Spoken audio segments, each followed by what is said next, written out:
The architect of Brilliance.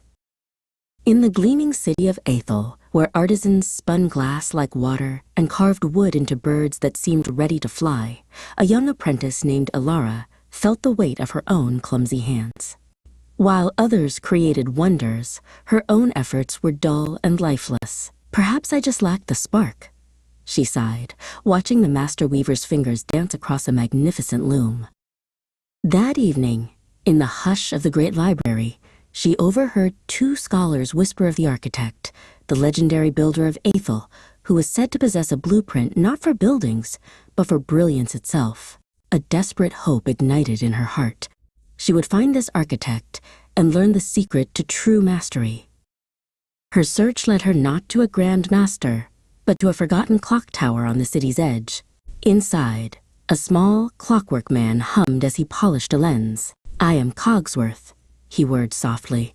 "The architect you seek is not a person, but a process. Are you ready to learn its structure?" Cogsworth led her to the first chamber, the Room of Deconstruction. He pointed to a complex, beautiful astrolabe. "Genius does not build from nothing," he explained. "It first understands. To master the whole, you must appreciate the smallest, most fundamental pieces. Take it apart, Elara. Learn every gear, every spring." For days, Elara worked, carefully disassembling the device. She learned the name of each tiny screw, the function of every polished ring. It was tedious, frustrating work, but slowly, the astrolabe's mystery unraveled. She wasn't just seeing parts anymore. She was seeing the elegant system they formed. Next was the Chamber of Connection.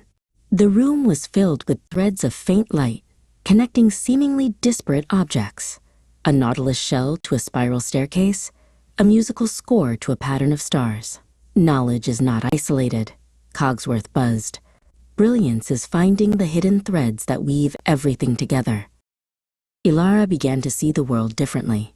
The curve of a flower petal reminded her of the arc of a bridge. The rhythm of the city's forge sounded like the beat of a poem. She spent her time not just practicing one craft, but finding the universal principles that connected them all.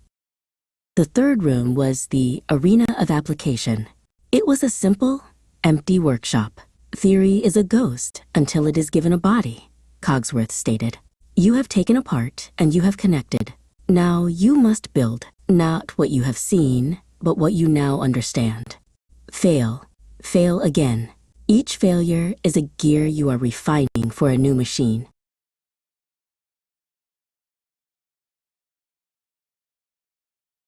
Elara picked up the tools. Her first attempts were clumsy, echoes of her old failures. But this time, she didn't despair. She deconstructed her mistakes, connected them to the core principles she'd learned, and applied the new insight. Slowly, something new took shape under her hands. Not a copy, but an innovation.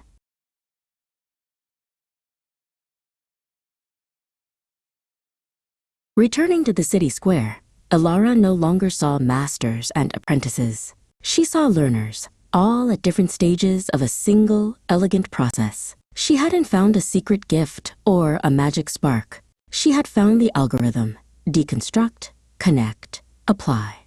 And in doing so, she had become her own architect of brilliance.